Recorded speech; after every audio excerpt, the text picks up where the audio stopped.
قیامت ایک امر واقعہ ہے، ایک حقیقت ہے جو روح پذیر ہوگی۔ ہمارے بنیادی عقیدے تین ہیں: عقیدہ توحید، عقیدہ رسالت اور عقیدہ آخرت۔ اس دنیا پر ہمیشہ بیٹھ نہیں رہنا، ایک متعینہ مدت گزار کے ہم نے یہاں سے ایک اور جہان کی طرف منتقل ہونا ہے۔ پہلے برزخ کی کائنات ہے، اس کے بعد پھر قبروں سے لوگ اٹھائے جائیں گے اور ایک دن قائم ہوگا جو 50,000 سال پر مشتمل ہوگا۔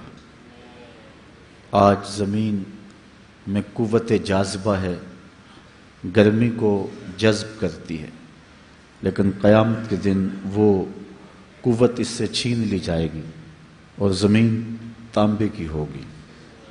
سورج کا رخ الٹا ہے، پھر سیدھا ہو جائے گا، اب بہت دور ہے، پھر بہت قریب آ جائے گا۔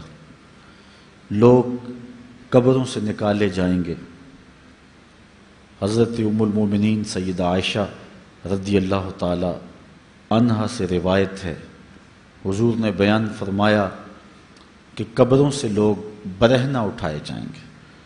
تو عرض کی حضور پھر ایک دوسرے سے شرم نہیں آئے گی؟ تو حضور نے فرمایا عائشہ معاملہ اس سے بھی سخت ہے۔ مطلب کیا؟ کسی کو ہوش رہا ہوگا تو شرم آئے گی، ہر شخص کو اپنی جان کے لالے پڑے ہوں گے، اور وہ دن 50,000 سال پر مشتمل ہوگا۔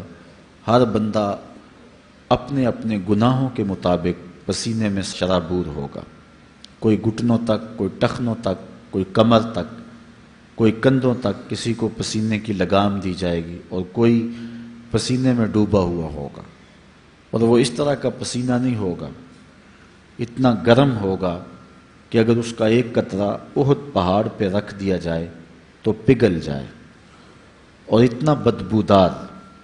ابن رجب حنبلی نے لکھا ہے اس کا ایک قطرہ اب دنیا پہ ڈال دیا جائے تو اس سے اتنی بدبو پھیل جائے، انسان تو انسان رہے، جانوروں کے دماغ بھی پھٹ جائیں۔ تو یہ دن انتہائی سخت ترین دن ہوگا، بدکاروں کے لیے، نافرمانوں کے لیے، کافروں کے لیے، مشرکوں کے لیے، منافقوں کے لیے۔ لیکن جن لوگوں نے اپنی زندگی کو اللہ اور اس کے رسول کی یاد میں بسر کیا ہوگا، قیامت کے دن جب لوگ سخت پریشانی کے عالم میں ہوں گے، اللہ تعالیٰ جل شانہ ان کو اپنے عرش کا ٹھنڈا سایہ نصیب فرمائے گا۔